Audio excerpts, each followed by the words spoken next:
All right, welcome to the first episode of the Ramen podcast. It's the first, only first. So you'll never get another chance at watching the first one. Welcome. This podcast is going to be hosted every 2 weeks, by Aaron and myself, and we'll have guests every week. This week our guest is Matt Dillahunty. If you're here, I'm sure you know who he is. Skeptic, blogger, atheist extraordinaire. Today we're going to be explaining a little bit about the podcast in general and what we're doing it for, why we're doing it, a little bit of information about how you can join in and ask us questions, and then we're going to be discussing with Matt and Aaron the idea of, do believers believe, and are they sincere about their beliefs? Both of these gentlemen take different sides of that, and we'll be talking about it. So a little housekeeping first. The Ramen podcast, the website's going to be www.thera-men.com. You can go there right now. All of Aaron's upcoming projects are going to be on there. You'll be able to get links to all the places where you can participate, where you can help and be a part of it. This is all being funded through Aaron's Patreon account, which is patreon.com/AronRa. You can chip in $1, you can chip in $5, $10, and Aaron will tell you in a moment about where those funds are going. So I'll flip it over to Aaron real quick. If you have any questions, you can tweet us at the Ramen podcast, and I'll be watching the Twitter feed for any questions. Aaron, why don't you tell us what inspired you to start the Patreon and what's next? Well, there was a number of things I wanted to do, but when you're going out of pocket I was losing money on all of these trips that I was doing, and all the having to work overtime actually at the office was obviously impinging on my ability to do anything once I got back home. So I figured any additional support would lend additional ability to produce content, and it was actually largely my wife's idea. Some of the projects that she came up with, two very good ideas, were that we would start doing classroom supplement materials for actual use in science classrooms from 6th grade through AP science classes in high school, and these are focused on the next generation science standards. We have the first of those episodes should be available first thing in the morning. We're almost done with that one. Very excited about it. I got a letter from somebody in England who was telling me that he's been showing my videos in his classroom for the last 4 years, which is funny because I wasn't adhering to any standardized or any national standards at that time. I certainly wasn't endeavoring to make anything classroom appropriate, and we are for this. Matter of fact, the videos that we're doing for classroom supplements are not going on my own channel, although there will be a mirror there for our preview. Primarily, we're putting them on another channel called Living Science, and I'll provide the links for that below, and certainly I'll provide references for that once the videos come online. A secondary project that my wife came up with, which I was really excited about. So I'm not just doing videos like I used to. I am doing that. I'm going to be doing the videos like I used to, but it's not just that. It's actual classroom supplements that I'm really excited about. But then she also got us on a much bigger project, and that is the initiation of the Phylogeny Explorer project, and this is huge. Are you sure you're on air? I'm on air, yes. Okay.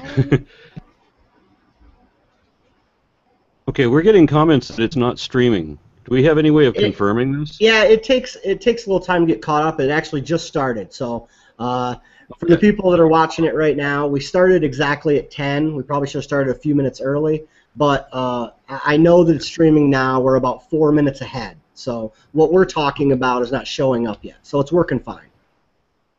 Sorry about the interruption. It does say live in his window, so I think you are on air. Okay. We are. Okay. It's running. All right, anyway, she came up with the idea to do the Phylogeny Explorer project, and I didn't think that so grand a project could actually become real, but I was committed to do it anyway. And I'm very excited when I posted out on Facebook that, hey, we're going to have to do this. We've met that goal. I'm going to fulfill that promise one way or another. And I need a web designer to get me started. And within minutes, there was a Facebook group dedicated to planning the production and the operation of that site by, I don't know, a dozen or so different, many of whom with impressive experience. And so this is actually happening. It's going to be months before there's anything to present because, of course, we don't want to show anything until it is already impressive. And that's going to be some time. And then it's going to be a continuing thing. Once it goes online, it's going to continue to be updated. What we're doing is the entire virtual phylogenetic tree of life. It has been attempted a couple of times before. However, the best endeavor yet tried, yet available, is the Arizona Tree of Life project, and that ran out of funding and was disbanded in 2000 before they completed the Human Genome Project. So you can imagine all the corrections that are needed on that site, and it remains unchanged after all these years as still being the best reference that we've got for this. So what we're shooting for is for something that will be a phylogenetics hub that'll be referenced by teachers, by students, and by scientists themselves. We want them to be contributing in each of these fields. And certainly, wherever there are corrections necessary, we're going to be going by the peer-reviewed documentation for the best that we've got. But these are going to still have to be updated. As new genomes are confirmed, there are subtle changes needing to be made, and we're going to be on top of that. And I'm really excited about the graphic representation and the fact that it's going to exist at all. I'm absolutely thrilled with. It's going to be a lot of work, but I think we've managed how that's going to be done. So I want to thank everybody for making that possible. This has been that's been a long time dream of mine, and a big one. Yeah, when I was asked to help out, all I could think of was I don't really know much about the kind of things that Aaron talks about. I'm in awe, like the rest of us that are watching, when you're talking to us about those kind of things. I just hope I can lend a voice to the podcast and help with the guests and stuff like that. So that's why I'm here. Again, you guys can tweet your questions in to @TheRamen or use the hashtag TheRamen or TheRamen if you like. So yeah, that's hopefully we can keep that one under wraps. I tested out a few first, and that one seems to not really be used, so we may be able to claim that as our own.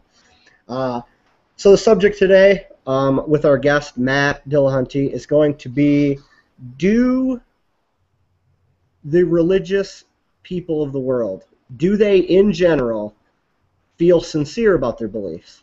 Do they really believe what they're saying most of the time, and why? So we'll let you start first, Matt. What's your take on that question?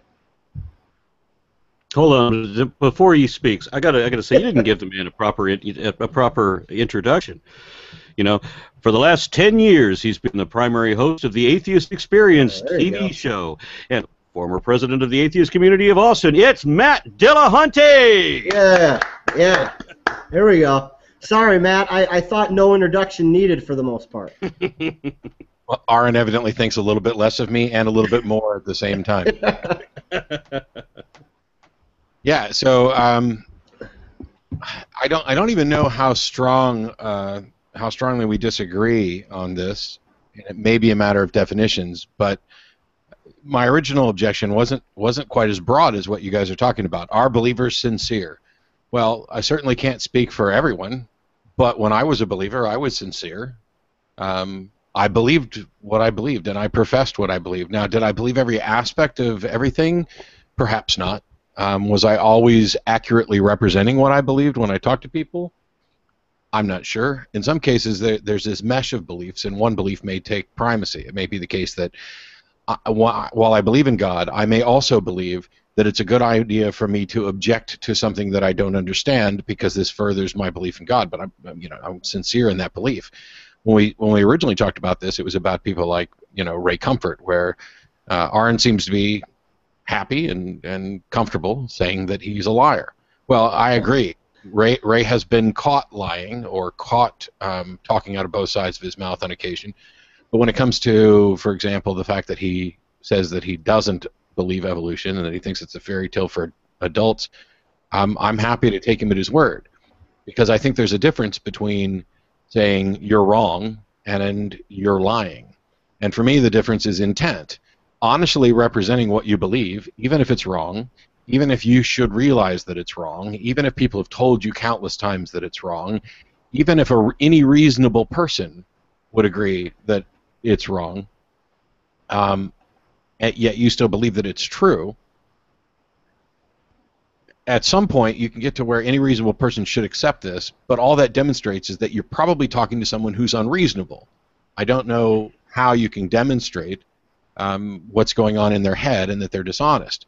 I may suspect that they're lying, but unless they go so far as to say, I believe this, and then act in a way that would indicate that they actually don't believe it, so that their beliefs and their actions are in conflict, or they simultaneously, or in different situations, say, I believe this, and say, I don't believe this, where you've got a clear contradiction, then I don't have evidence of intentional deception. And, you know, when David Hume was talking about people reporting, you know, the risen Christ, etc., he said he has to ask himself, you know, I have to consider whether it's more likely that they are deceived or intending to deceive than that the proposition is true. And so there's three possibilities there. The proposition is true and they're fairly representing it, or it's not true and they are either deceived or deceiving. And I don't know how to tell the difference between the two. Because even if I'm personally convinced that they're lying, even if I'm virtually certain that they're lying, it's almost always a mistake to accuse them of lying.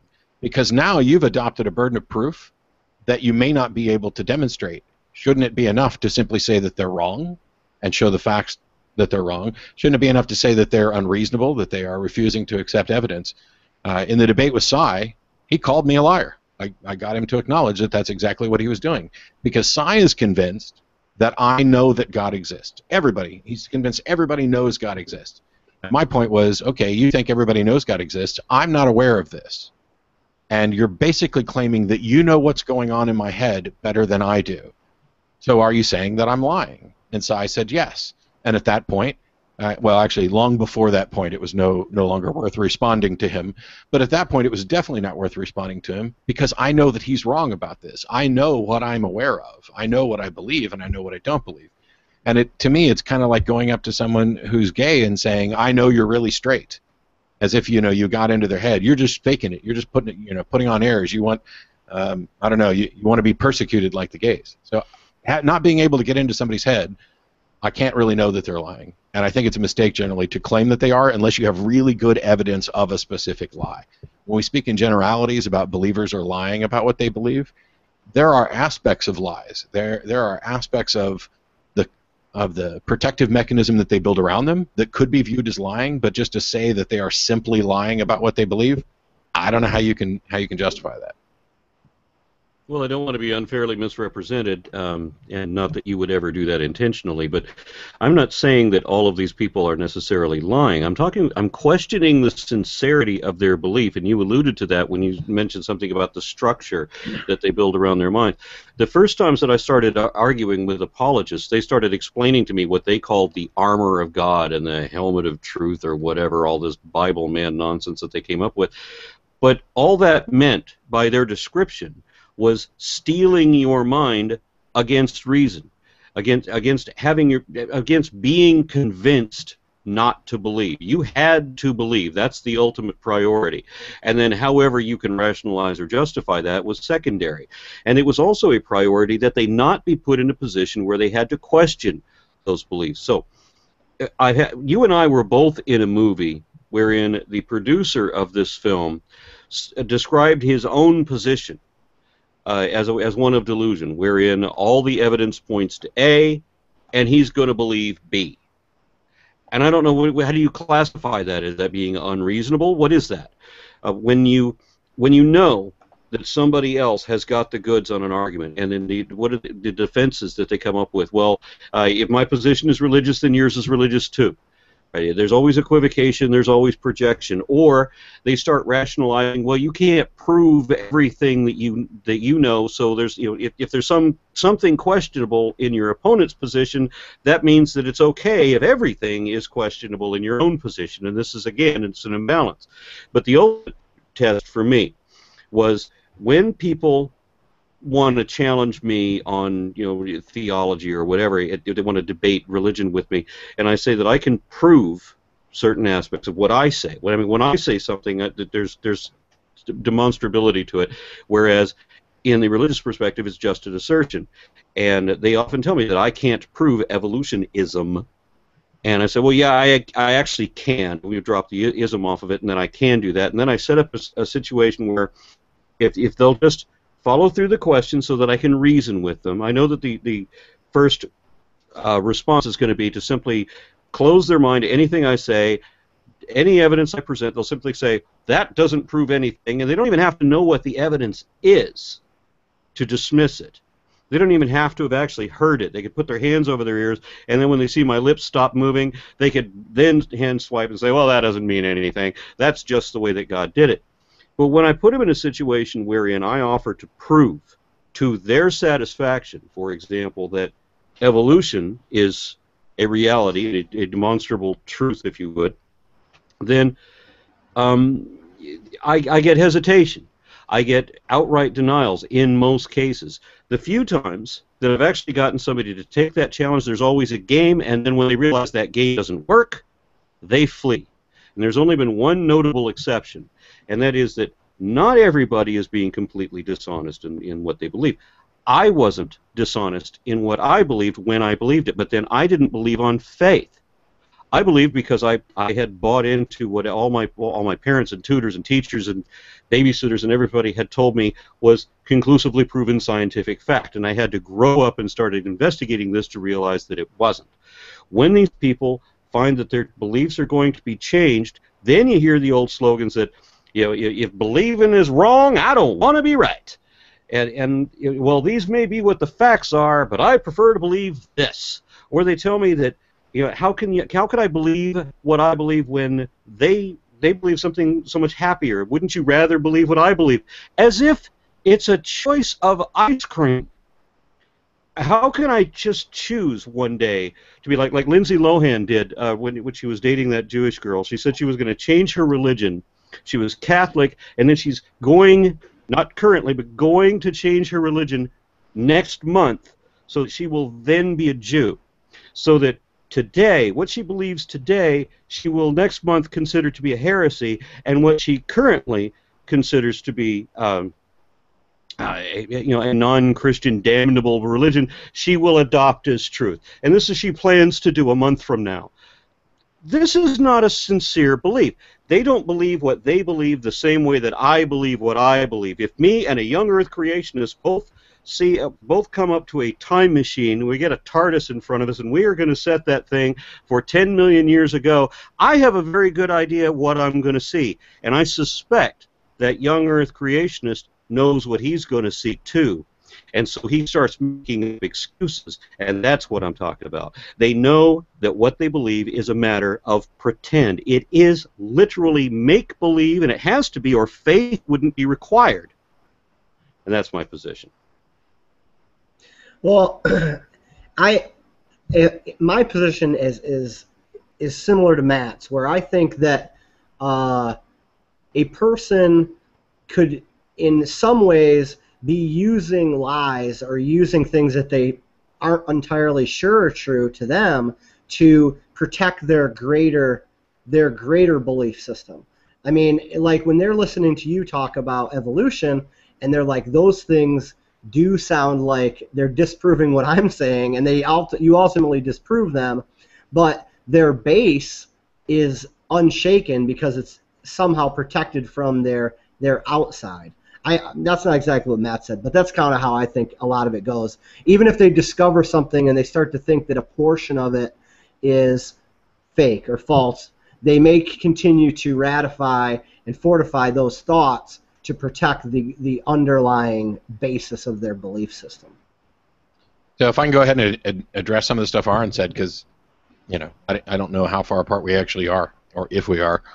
When you're engaging with believers and the defense mechanisms kick in, this idea of kind of steeling your mind against reason, in some cases that's willful deception. In other cases, it is the way they've been trained so that they're not necessarily conscious of that deception. And this is why I go to intent. You know, that you have to, you know, consciously be aware that you're intending to deceive, as opposed to merely being a victim of a kind of heuristic in your brain. You've got this claim, and we'd like it to follow this pattern of evaluating the evidence and boom, boom, boom. But religion has inserted an extra branch in this heuristic that basically shoots off to the side and says, does this conflict or appear to conflict with the specific tenets that I believe about religion? And if so, then you skip this entire, you know, evidence-based rational conversation, and you just go back to, you know, I believe this. And so he talked about how somebody would say the evidence points to A, but I'm going to believe B. Is that classified as unreasonable? Yes. But is it classified as necessarily lying? I don't know that this person is necessarily able to process. In some cases, it's almost like you're speaking a different language because they have different presuppositions.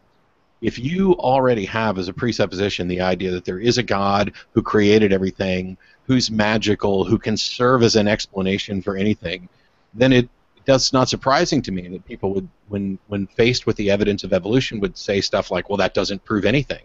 Because they have this idea of absolute certainty, and they have this idea of magic. And saying, you know, wouldn't you rather believe, or I prefer to believe this, I agree with Aaron, and I've said it many times, belief is not a choice in any simple sense. And for the people who, I think one of the ways you can tell that you've crossed into the land where the presuppositions and the defense mechanisms are preventing any progress, he pointed out the absurd things that they say, how these things don't make any sense. And as soon as they get to the absurdities, that's when I know that now I'm no longer talking to someone who's considering what I'm saying, evaluating it, and trying to reach a rational conclusion. Instead, they are waiting for their turn to speak, and they already know that their next turn to speak is going to be, well, that doesn't make any difference because God exists, and I believe that, you know, blah, blah, look at the trees. The bit about people changing religion for people they love, I agree with him. I would say that those people don't believe the specific tenets of the religion that either they're leaving or going to in most cases. And that's because most people don't know or understand the specific tenets of the religion they're in. They don't know or understand the Bible. Everybody has, you know, some people know more about this than others, but by and large, people like Lindsay Lohan, I don't expect that she could argue her way out of a paper bag when it comes to religion. And she probably, like most people on the planet, have this God concept that's kind of fungible, that's tied to their core. They just believe this, and hey, you're free to worship God in a whole bunch of different ways. They're not even aware that there's these conflicts. They have some new agey, watered down version of God that they think they can stick into any religious label. They're wrong because they don't know the specifics of the religion. And so, you know, if somebody says, yes, I was a Jew and now I'm a Christian, and they don't give as a reason, because I'm convinced of the truth that Jesus is the Messiah prophesied and is God incarnate and will come. If they don't give that reason, and instead they give the reason of because I married a Christian, you know, then they're I would say that their label doesn't fit, and they're probably lying about the label. Now, as to what they actually believe, I don't know. But this is what I mean. This is what I meant at the beginning about them taking an action that betrays the truth of what they believe. When you have evidence like that, that's great, and I don't have any problem with saying that somebody's lying. But when they come up against a wall where the evidence has kind of beaten them back to the point that all their defenses are gone now, and the last defense mechanism kicks in, which is to just ignore all the rest of that, I don't know that there's anything that qualifies as conscious deception in there. To me, that is a mind that has been damaged. That is a victim of religious thinking that, you know, should be pitied and try to assist. And if they're going to be somebody like Ray Comfort who's going to continue to go out and preach this, then they need to be opposed. Try to assist them as much as you can, and then you oppose them so that they don't do more harm. But I still can't quite get to calling them a liar, because to me that involves kind of conscious intent to deceive, that you know what you're saying is false and you're intentionally portraying it, saying it as if it's true in order to deceive other people. And at a minimum, even those people who have doubts and are like trying to portray their or promote Christianity, even those people with doubts still believe that there's some positive benefit to spreading Christianity and encouraging other people to be Christians. We always act in accordance with our beliefs, even if we're not completely aware of what they are. Okay, so I have argued with people who have this general squishy sort of impression of God. As a matter of fact, doing some research yesterday on the people that worship crystals, I encountered these people that think that crystals have a telepathic ability that are talking to them, and obviously there's not a lot about this in Christianity. However, they will still make references to how this is supported, even by the mention of the healing stones of the Bible, as if citing the Bible lends credence to what they believe, which has nothing to do with the rest of the Scripture at all. And when you argue any finite point with them, to the point where you can actually get something done. I mean, like I posted on my Facebook, one of these people talking about crystals and everything. You can't verify anything that they say at all, because there's no evidence to indicate any of it, but they speak very authoritatively. And then when you do find something that you can actually oppose with data to confirm that that is incorrect, then what I invariably get is, why won't you let me believe what I want to believe? And if you are under the impression that what you believe is not verifiably true, and here I'm bringing data that would change your mind, then why would you respond to tell me that you would rather believe, and in fact this is what they're doing, they're telling me they would rather believe something that probably isn't true. And I've had people tell me, like with the falsifying, the Foundational Falsehood series, I've had people report to me at the onset of making that series that I was hurting people who believe what they do because they need to. And I've also encountered people that tell me that they're Christian because they believe in the Christian God, and they won't support anything in the Bible. They don't believe, not just that they pick and choose, they don't believe any of the Bible except the bit about that there's a God and He's Jesus, and that's it. And to me, all of that reeks of pretend. It's, when you wish upon a star and wish really, really hard, it's Jiminy Cricket religion. If you listen to this song, When You Wish Upon a Star, it's a parody of what religion actually is. Listen to all those lyrics on there. So this is why I say that religious beliefs are insincere. And I'll just add one little note, which may kind of clear it up and find some common ground. What you're talking about, completely agree. This moving crystals and voodoo and Santeria and things that morph some ideas with a religion in order to create some new religion. I think the difference is, when they say things like, "Why won't you let me believe what I want to believe?" You're talking to a confused mind that doesn't want to be challenged. But the distinction that I would make is whether there's conscious awareness in this. I think that many believers, especially those who have been challenged and been kind of put on the spot and been shown the fallacies in what they believe, I think subconsciously they are aware that there are problems with their beliefs, and this is why the defense mechanisms seem to get a little bit more robust and a little bit more absurd. Subconsciously, some part of them is sitting here in conflict, recognizing that there's this state of cognitive dissonance, and holy crap, is it possible that I could believe something that's really wrong? Could I be wrong about all this? And there's another part of them that just won't let it. So my whole thing about lying is that, for me, if I'm going to say that somebody's lying, there needs to be some demonstration that there's conscious intent and not just subconscious awareness or confusion or demonstrated irrationality. And quite frankly, and this will be just as insulting as saying he's lying, I think Ray is far too stupid to be able to consistently pull off what he does and be a liar about it. But okay, well, I don't grant him either any integrity or intelligence. I see him as being deprived of both. But this is not a bash Ray session. At least I wasn't intending that it be. Could be if you work harder at it. For the people that are listening, we're going to try to keep these to 30 minutes. I'm sure Matt and Aaron could go on for another 2 hours about this subject and many other subjects. But what we'd like you to do is these podcasts are going to be every 2 weeks. So the next podcast will be August 7th, You'll be able to find them both on Spreaker and SoundCloud and AronRa's YouTube page in the next day. The Spreaker and SoundCloud links are /TheRamen. No podcast, just The Ramen on Spreaker and SoundCloud. And then AronRa's YouTube page is obviously /AronRa. But we want to have a call to action at the end of every episode. So this week, go to Twitter, use the hashtag #TheRamen, and tell us what you think about the phrase, "Why won't you let me believe what I want to believe?" What does that make you think of? Tell us in 144 characters what that means to you with the hashtag. And next week, at the beginning of the show, we'll read a couple of the best tweets, and we'll say who tweeted them, and so you can kind of be a part of the show with that. So thanks for coming, Matt. Hope everybody enjoyed the show, and we'll see you August 7th. Is the guest still to be undetermined, Aaron? Or are we lined up for the? We are lined up for our guest, who is attempting to construct, if I understand this correctly, and I'm sure that I don't, he's attempting to construct a hot fusion reactor, and I'm going to let him give the description. What he told me was that he's going to try to create the power grid for the world.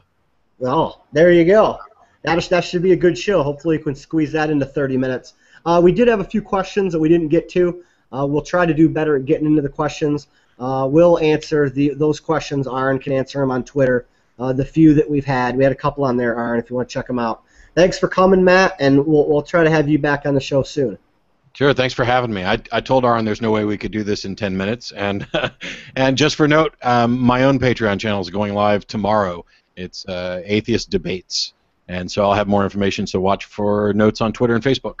Yep, we'll share that too, Matt. So we're going to turn the broadcast off in 5, 4, 3, 2, 1, go.